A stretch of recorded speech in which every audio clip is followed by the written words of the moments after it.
Salam damai sejahtera, pendengar yang terkasih dalam Tuhan Yesus.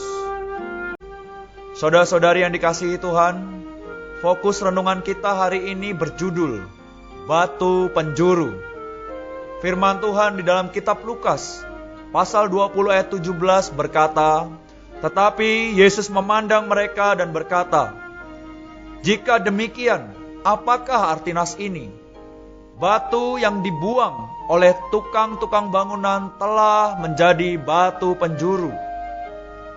Yesus adalah batu yang dibuang oleh tukang-tukang bangunan. Namun ia telah menjadi batu penjuru. Menurut Kisah Rasul pasal 4 ayat 10-11, batu ini jelas ditujukan kepada Yesus Kristus orang Nazaret.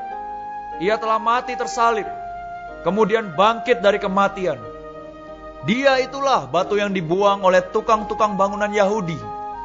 Namun ia telah menjadi batu penjuru, sehingga selain di dalam dia tidak ada keselamatan.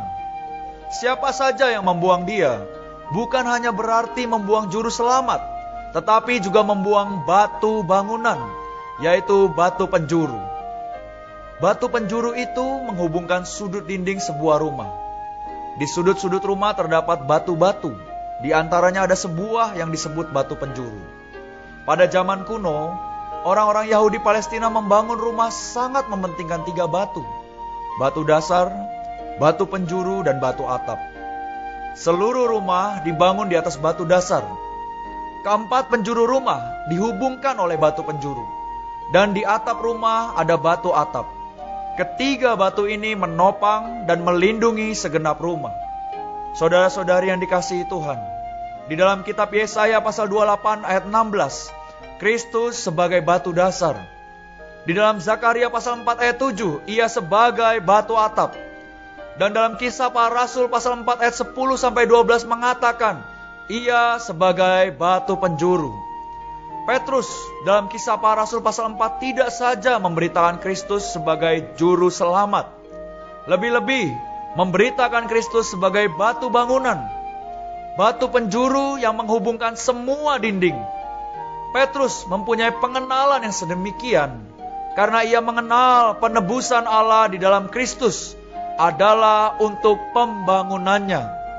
Sebab itu dalam 1 Petrus pasal 2 ayat 4-5a ia menulis, "Dan datanglah kepadanya batu yang hidup itu, yang memang dibuang oleh manusia, tetapi yang dipilih dan dihormat di hadirat Allah.